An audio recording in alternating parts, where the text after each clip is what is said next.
Hi, I'm Kathy Mitchell. Thank you for bringing the turbo cooker pan into your home. And now if you spend a few minutes with me, I'm going to show you how it can make your cooking fast, fun, and healthy. First of all, let's take a look at what you got in the box. You got your turbo cooker pan. Now this is a dynamite pan. It's got a great nonstick surface. It's easy to use and it's really easy to clean. You also got a steamer rack. Now this is what allows you to cook in layers. For instance, cooking your meat on the bottom while you're steaming your vegetable on the top, or cooking your pasta or side dish on the bottom while you're steaming your fish or meat on the top. And we'll show you a lot more about that later on. One thing I do want to point out though is that the rack is reversible. So if you've got something very large in the bottom like a roast or a chicken, you can turn it upside down and it gives you just a little bit more room under the rack. Now you also got your turbo dome cover. It's high enough that it will allow you to stack lots of food up on that rack and still have plenty of room for cooking. And it also has a great valve on the top. Now this valve will open or close, and every recipe will tell you whether you need to be cooking with the valve open or closed, so you don't have to guess at it. But we'll explain more about that later. Now you also got 30 of these great full color, full meal recipe cards. These are going to take you through breakfast, lunch, dinner, desserts, and lots more. Plus, you'll got a great quick and easy cooking guide. Now this is going to help you to make your family's favorite foods and actually even create some of your own recipes. All the information you need to cook anything in this guide. And one more thing, you also got a great springform pan. Now this is what we're going to use later on to make some super desserts. So let's go back for just a second to the recipe cards, because these are actually the key to using your pan. Everything you need to know is on here, and to explain them to you a little bit, I've got the man with me today, not only responsible for writing these recipe cards, but for inventing the turbo pan, Chef Randall. Hi, Kathy. Hi, Randall. Why don't you show them a little bit about how they're going to use these cards? We've tried to make these cards easy for everybody to use. We've color-coded them for breakfast, lunch, and dinner, orange, green, and blue. We've given you all the information on it for your recipes to be able to purchase the food both in main ingredients, liquid and dry. We tell you how many people it serves. We also give you all the nutritional information so you know exactly what you're getting when you're eating the food. And on the back of the card, what you've got are all of the elements that you need to actually make the food. In other words, these are so complete that when I have these cards, it's like having Chef Randall right here in the kitchen with me every step of the way. Kathy, you're 100% right. You've got the cards. You don't need me anymore. Thanks, Chef Randall. Okay, let's start turbo cooking. Now I'm going to start with the basic how to fry without oil. And to do that, we're going to go ahead and make the sirloin steak and sautéed onion recipe. Now, all of the timing on all the recipes starts with a cold pan. So the first thing I'm going to go ahead and do is add my ingredients. In this case, we've got some strips of sirloin steak that we've marinated in just a little bit of wine and some seasonings, and some onions. And let me show you a little trick while we're doing this. Easy way for you to cut that steak into strips is with a pair of scissors. Easy and fast just to cut it just like that. Much easier, I think, than a knife. So you're going to find little hints like that on your recipe cards as you go along. So now we're going to go ahead and turn that heat up to high. And notice I'm not adding any liquid. Now, the onions have a natural water to them, the meat has a natural water, and they all have a caramelizing agent that as we cook them on this dry pan, you're going to get a natural brownness. So I'm going to go ahead and cover that up and give it 4 minutes. And once that's done, we're going to show you how to cook your rice in there at the same time, and we'll actually have sirloin steak and sautéed onions on a bed of white rice. Now, while I'm looking at this recipe, you notice it's got a broccoli along with it, and we're going to steam that in there in a minute. But I want to show you that these recipes are not going to limit you to just the recipes that are on them. If you take a look at this, you can imagine if I marinated that steak in a teriyaki or a soy sauce instead of the wine, I could have a broccoli beef, or if I substituted the strips of steak for strips of chicken, I could have a chicken stir fry. So you can use these recipes as a guide, but changing a few ingredients, you can really double and triple the amount of recipes you're going to be able to cook with your pan. Now I've got the timer set for 4 minutes. Recipe card says valve closed. Always going to tell me what I need to know. Ready to go there. Now while that's cooking, let me show you something else in this other pan here. Because in this one I've got the meat sauteing on the bottom, and in a minute I'm going to move the meat up to the top and cook my rice on the bottom, and we're going to use an instant rice. Over here though, I want to show you if you want to do a packaged rice mix, something that takes a little bit longer, like this one takes about 20 minutes, I'm going to go ahead and start the rice in the bottom, then I'm going to move it up to the top and cook my meat in the bottom. So you'll show basically the same frying of the meat and the cooking of the rice, but in 2 different ways. So I'm going to go ahead and put in my rice and my liquid. And I've left out the margarine that this calls for. You'll find that when you make packaged rices, you don't really need to add that margarine or butter to them. We're going to go ahead and set that timer on high, and that temperature on high, excuse me. And this is going to take 20 minutes total, but I'm going to give it about 10 minutes right now. We're going to cook it halfway, then we're going to move the rice up to the top to finish the cooking, and I'll show you how you can fry your meat on the bottom. Now we're going to go ahead and put on the dome, and we're going to close that valve. 10 minutes on the timer.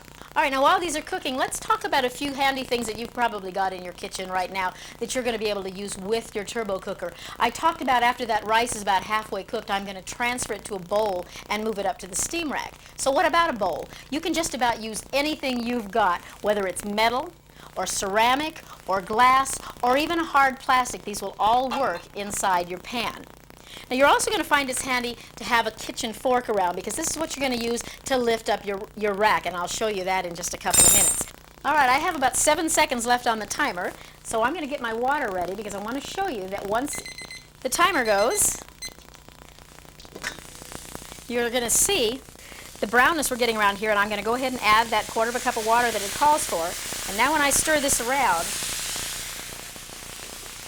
look at the brownness I've gotten in the bottom of that pan there. And that's all with no oil. So those onions are caramelizing beautifully. We're getting a nice brownness.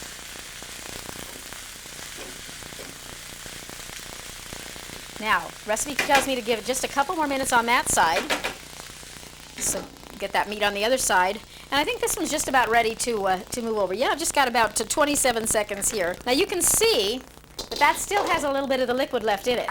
And as I put it into this bowl, it's going to finish cooking up on the top.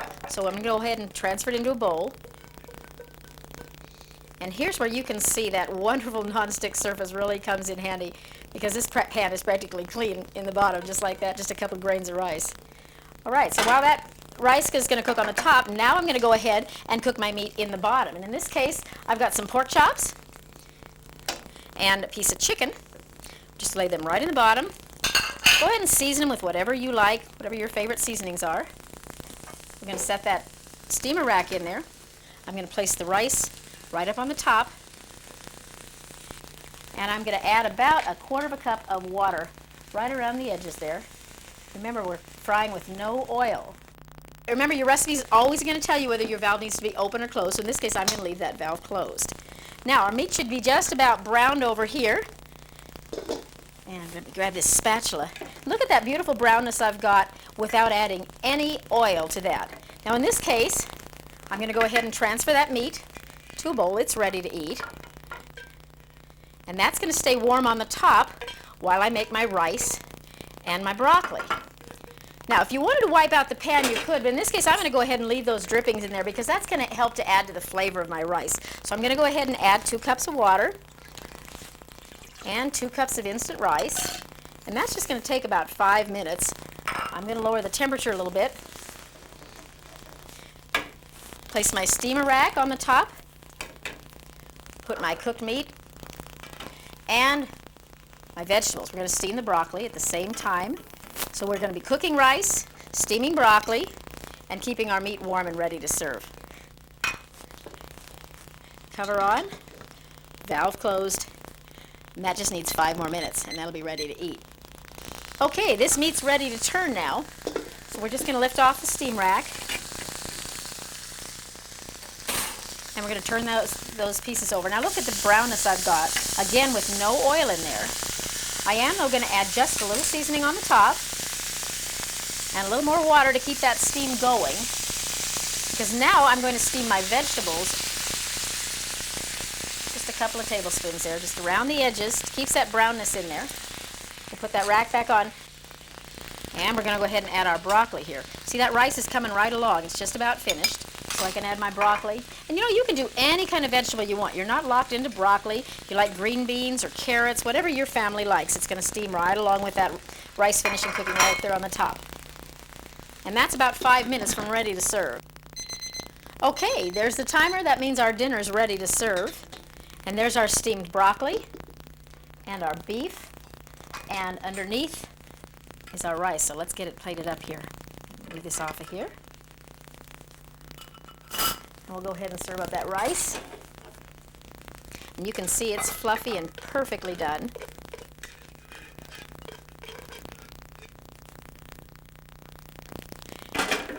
And we'll go ahead and put the meat on there. I like to serve it right in the center. Oh, look at that. And don't forget our perfectly steamed broccoli. And we'll just put it right around the edges here.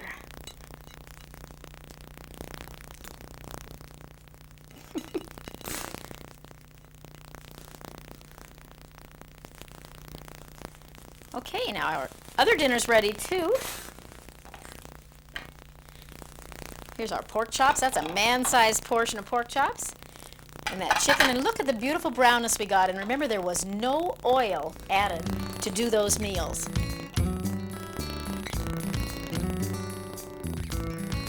Okay, we're going to do a couple of pasta recipes now. The first one, I'm going to go ahead and use one of the recipe cards, but the other one, I'm going to show you how you can put together your own recipe using the guide. So let's start off with a pasta primavera. The recipe calls for 2 cups of dry pasta and 2 cups of water. And remember, all your timings are going to start in a cold pan, so you don't turn on the heat till after your ingredients are in the pan. And a half a teaspoon of water. You know, this is one of the things you're going to love about using the turbo cookers. You don't have to have a separate pan for the pasta and a separate pan for the sauce. You can cook it all in the same pan. So for this, I'm going to make a pasta primavera, and look at this load of beautiful, fresh vegetables. I'm going to steam those at the same time I cook that pasta. So we're going to turn on that heat to high. We're going to put the lid on. And this one calls for 8 minutes with the valve open. Now, I said I'm going to try one with the guide. So take a look at what we've got here. First of all, I want to make some bow tie pasta. So I've got 2 cups of bow ties. I'm going to go ahead and put those in. Now, since those bow ties need 3 cups of water, but I wanted to add a little bit of a creaminess to this, so I've used a can of cream of broccoli soup. Put the soup in first and added enough water to give me that 3 cups of liquid. And now I'm going to go ahead and pour that right on the bow ties. Now I'm also going to cook these salmon steaks and some asparagus. According to the guide, these bow ties are going to need 8 minutes with the valve open and 6 minutes with the valve closed. The salmon steaks, though, need 8 minutes with the valve closed, and so does the asparagus. But you know what? Cooking is not brain surgery. I'm going to fudge those numbers just a little bit, and it's still going to work. So we're going to go ahead and start this off with 6 minutes with the valve open. And then I'm going to add the rest of my foods, and we'll give it the last few minutes. Now, this is one of the wonderful things about cooking with a timer. Once I set that timer for that 6 minutes, I can take that with me and go wherever I want to go and do whatever errands I need to do around the house. I'm not stuck here watching the food on the stove. So we'll come back in a few minutes and see how this is doing. Okay, there's the timer. Now I'm going to add my vegetables. Now you can see my pasta is absorbing that liquid. This is not going to have to drain when it's done cooking. It's going to have that beautiful sauce. So I'm just going to go ahead and add my steamer tray with my salmon and my asparagus. I'm going to go ahead and cover that up. And now we're going to close the valve, and I'm going to give it 8 more minutes. Now over here, our pasta primavera is just about ready to go. I'm going to fudge for your sake here, and let's get it started. I've got about actually a few more seconds, but we're going to go ahead and dump it in. Now what I've got here is the pasta is partially cooked, not quite done yet, and I'm going to go ahead and, according to the recipe, I'm going to go ahead and dump these veggies down into it. Oh, look at those! Look at the color on those vegetables. There's nothing like steamed vegetables. Whew, a little warm. I'm going to give that a stir. And now I'm going to go ahead and cover it. And it needs 3 more minutes, still with the valve open. Okay, so we'll check back in a few minutes. Okay, that 3 minutes is up. Now, according to the instructions, I'm going to give it a little bit of a stir. And now we're going to give it another 5 minutes with the valve closed. That's where that pasta is really going to absorb the rest of the liquid. And then we'll add a sauce, and that'll be just about ready to serve. So we're going to close the valve, and 5 more minutes. Okay, there's the bell. And let's take a look. Oh, look at that salmon. Is that beautiful? It's perfectly cooked. The asparagus is beautiful and green. And here is our pasta in a cream sauce, perfectly done. See, I didn't have to drain it, didn't have 2 or 3 pots to clean up. That's beautiful. Now we'll get that on a plate in a couple of minutes and show you how it looks. Let's check our pasta primavera. Perfect. Now, according to the recipe, I need to give this a stir. You can see that pasta is really absorbing the liquid. We're going to add some sauce. In this case, I just add any of my own favorite spaghetti sauce. And a little bit of Parmesan cheese. Give that a toss. And according to the recipe, it just needs 3 more minutes and it'll be ready to serve. So when we come back, it's time to eat. There's our salmon dinner, perfectly cooked. We've got a piece of beautiful salmon, the asparagus, and that pasta in a cream sauce, all in one pan. Isn't that great? And now, here's our pasta primavera. This whole meal took less than 20 minutes. We've got our beautiful pasta and all of our fresh vegetables. This is enough to feed any big family, and it's delicious.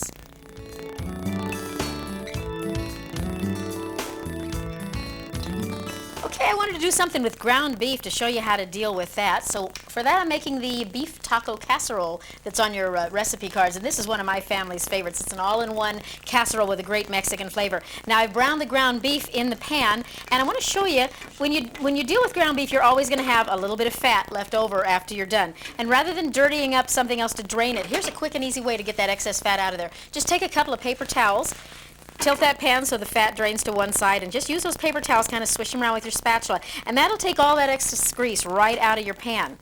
This is pretty lean burger to start with, but that got that last little bit of hamburger, that grease out of there, and I can just throw that away, and I've just saved myself a lot of calories. Now I can just go ahead and add all the rest of the ingredients in. It calls for some canned tomatoes, again my dry pasta, in this case I'm going to use some spiral pastas, and the water, and any kind of seasoning you want. Now here's another place where you can change this recipe to suit your family's taste. In this case, I'm using ground beef and a little taco seasoning, but you could also use a spaghetti seasoning. It would totally change the taste of this, so that buys you another recipe anytime you want to change those seasonings.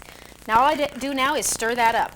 Now at the same time I'm going to cook that pasta, I'm going to go ahead and cook my vegetables. And in this case, I'm going to make some Mexican corn. Now if you've noticed the slots in those steamers, kind of large, corn would fall right through. So let me show you a little trick. If you've got one of these folding steamers, just lay that right on top, and that way you can do peas or corn or any of your smaller vegetable pieces without having them fall through the steamer. So now we're going to steam our corn. That pasta is going to cook perfectly, and that whole thing is going to take about 12 minutes ready to serve. Now, over here I'm going to show you an old family favorite.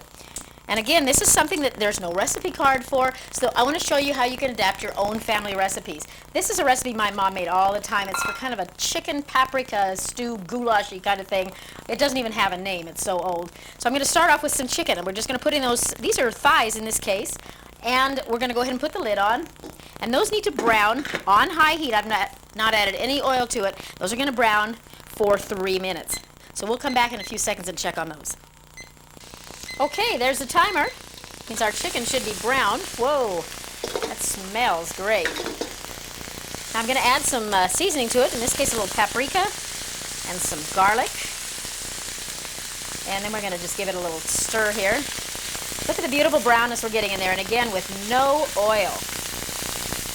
And now, this is kind of a dump recipe. Now we're just going to dump everything else in there. I've got some cream of mushroom soup. Let's give that a little bit of a stir. A little seasoned tomato juice. Some pasta. We'll use some of those spirals and some beautiful fresh vegetables. There's carrots, celery, green and red peppers, mushrooms, onions. This is a wonderful stew when it's done. And of course some water. This pan really holds a lot of food. You can cook for a large group in here, no problem at all. Just give that a stir around. Oh, looks good already, doesn't it? All right, and we'll put the lid on. And just for the pasta, that's going to take 14 minutes with the valve closed. Okay, there's the timer. Our taco casserole should be just about done. Oh, yes. And there's our perfectly steamed vegetables, just right. And take a look at our casserole. Is the pasta cooked? Everything cooked perfectly. Now, I like to add a little cheese on top of this, so what I'll generally do is just go ahead and sprinkle a little cheese, turn off the heat, and recover it for just about a minute or two, just enough time to give that cheese to melt, and then we'll serve it up. Okay, there's our taco casserole and Mexican corn, and you know, it's pretty enough to serve right in the pan. I just put the pan right on the table and let everybody eat family style. Now, how about my grandmother's famous paprika chicken stew? Oh, I wish you could smell that. It is so good on a cold winter night. This is real comfort food. Serve that with a loaf of crusty Italian bread, and it is just delicious.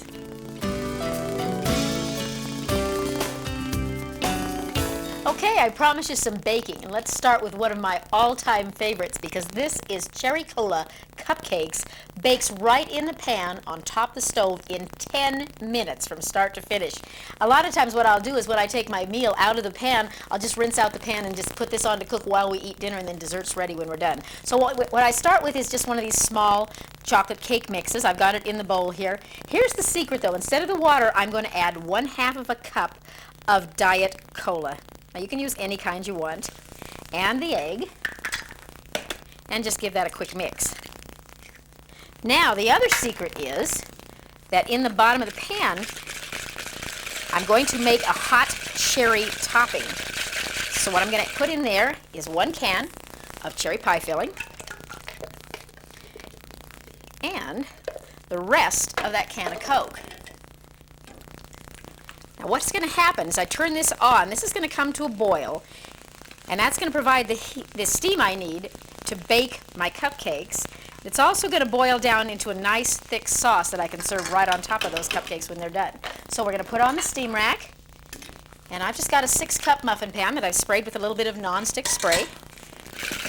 And we'll go ahead and fill those muffin cups up with our chocolate cake. This is so fast and so easy. You know, the secret of baking in the turbo pan is that everything comes out so moist, and you don't have to add any oil. You know, a lot of cake mix calls for adding oil now, and that's going to add extra calories that we don't need. But cooking it this way, the cola makes them rise nice and light, the steam keeps them nice and moist, and you won't miss that oil at all. Now I got kind of messy, but you get the idea here. On high heat, 10 minutes, and we'll have dessert. Now, while that's cooking, take a look over here, because what I've got is that springform pan that I promised we're going to show you how to use. Now in the bottom, as you can see, I've got some brown sugar, some pineapple rings, and I'm going to make an upside down cake. Now the difference here is that there is no recipe for upside down cake. Your recipe is for a chocolate cake. But I want you to realize that you don't have to use these recipes exactly as they're printed. What you do is use them to give you the times you need to do your baking. So in this case, I've got a white cake mix that I've mixed up. Now here's another secret for you. Again, I mentioned that most of the cake mixes you're going to find in the store nowadays call for adding oil. I've left out the oil. What I used in here was 1 can of diet ginger ale and the 3 eggs it called for, but I left out that 1/3 of a cup of oil. I just added enough liquid so that I think it called for 1 1/4 cups of water and 1/3 of a cup of vegetable oil. I just used all the cola instead. Now I've put my pineapple rings down in the bottom with a little bit of brown sugar, and now we're going to pour in the cake mix. And you're going to use that cake recipe card for the timing you need to make that cake. So it calls for 1.5 cups of liquid in the bottom. Set your cake right up on the rack. Turn your heat on high. Place the lid on top. And we're going to start 10 minutes with the valve open. And we'll come back and check on that in just a minute. There's our muffins. Let's take a look. Oh, those are looking good. Now you always want to check and be sure they're done. I just slide a fork down along the edge. Ooh, and I can see they're just still a little bit gummy in the bottom, so I'm going to give them just a minute or so more. You know, anytime your recipe times don't come out exactly like the recipe cards, don't worry about it. You know, everybody's stove is a little bit different, so we're just going to add another, let's give it another 2 minutes, and then we'll check those. But it's time to do the next step. Now this has been in for 10 minutes, and look how beautiful it's rising. Isn't that gorgeous? Now the recipe says that I need to add another 1.5 cups of water, and I'm going to give it another 10 minutes, but this time with the valve closed. So we're going to close that valve and give that another 10 minutes. And we'll come back in just a couple of minutes and those muffins should be done. Let's see what we've got here. Oh, wow. Don't those look beautiful? Now remember, these only took 10 minutes. Well, actually 12. We gave them an extra 2 minutes because they weren't quite done on the bottom. And let's check them now. Oh, yeah. Perfect. Look at that. Nice and high and light. And here's how you serve them. Just put that right on a plate. And here's our hot cherry topping. Oh, look at that. See that Coke boiled away, and now we're just left with a nice thick topping. We just put a spoonful right on top of there. And that is a dessert fit for company that your whole family will enjoy. Okay, there's the bell. Our upside down cake should be ready to serve. Oh, look how high and light that rises. Now here's how you serve it. Just turn your plate upside down on your pan and flip it over. And this is a spring-form pan, which makes it very easy to remove. You just loosen that spring and just kind of give it a shake. It's a little warm. It lifts right up off of there. And then we'll just peel off the top. Oop. One little piece of pineapple stuck. Look at that. Is that beautiful? Perfect every time. And remember, there's no extra fat in that cake, so it's diet cake. Okay, we've cooked a lot of food today, but I think the one thing we've not cooked yet is breakfast. A lot of people hate to cook breakfast. It's hard to make everything come out all at one time. So let me show you how easy it is to do with our pan.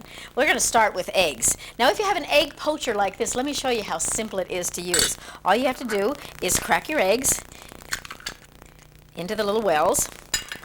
Now, I've already got some liquid in the base of the turbo pan. And all we're going to do now is sprinkle this with a little bit of seasoning, whatever your family likes. A little salt and pepper is always good. And we're just going to go ahead and set it right on that steamer rack. Turn the stove on to high. Put on the lid. And the valve is closed. Now, if you don't have an egg poacher, watch this. So I'm going to show you how to use a muffin pan. And I'm going to do a couple of different things. We're going to go ahead and do those same poached eggs like I just did before, but I'm also going to show you how to make a pretty incredible omelet that your kids will absolutely love. The neat thing about making omelets in here is everybody can kind of add what they like in the omelet. So what I've got in this bowl are just some beaten eggs, and I'm just going to go ahead and divide them up into the little trays there. And if you wanted to add some mushrooms or some sauteed green peppers, this is a great place to put any leftovers you might have had from last night's dinner, little pieces of meat or vegetable or whatever. Or if you just like the traditional cheese omelet, I'll do a couple of them with cheese. Just going to sprinkle a little bit of cheese on top of there. And our seasonings. And again, all we have to do now is place that muffin pan right on top. Now, you could conceivably be frying some hash browns or sausage in the bottom at the same time. Because remember, you can do more than one thing in the pan at a time. Pop on the lid. Temperature on high. I'm going to close that valve. And that's only going to take about 4 minutes. Now, while those are cooking, let's talk about some of the other things you might like to do for breakfast. You know, breakfast is one of those hard meals to get everybody fed at the same time. We used to have to eat in shifts. But with the pan here, you can make pancakes or French toast, cook them on the bottom, and as they're done, stack them up on the rack and keep them warm while you keep on cooking until you've got enough to serve everybody. So it's a great pan for breakfast.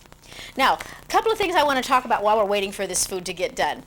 When you use the recipes, if you find that your recipes are not coming out with exactly the same timing as we used in our recipes, let me mention a couple of variables that you might be dealing with. First of all, we've tested all the recipes on gas and electric stoves, but let's face it, everybody's stove is different. Even on my stove, I find that the flame on this side is higher than the flame on that side. So when we say to put something on high or medium-high temperature, if you find that yours at the end of the cooking time still has a little bit of extra liquid in it, then you know that you're going to have to give it a little bit more time because maybe your stove isn't as hot as the ones we tested on. If it's getting a little bit done too fast, you're either going to need to lower the heat a little bit or cut down on the liquid or add a little extra liquid. So play with it a little bit until you find the right timing and the right temperature for your particular stove, and then all of the recipes will be simple and easy for you to do. There's the bell. Our eggs are ready. Ow, look at those. Aren't they perfect? You'll never have to say you can't cook eggs again now. Look at those, just great. Oh, and right on time is our omelet. Oh, look how they puffed up. These are so perfect. These are our little individual cheese omelets. Your kids are going to love those. And the eggs. Look at that. Breakfast in a jiffy. Those are perfect eggs. All right, I think you guys are ready to head for the kitchen and cook. So if I could give you one last piece of advice, relax, have a good time. The recipes are fun and easy. You're going to love it using your pan. Have a good time.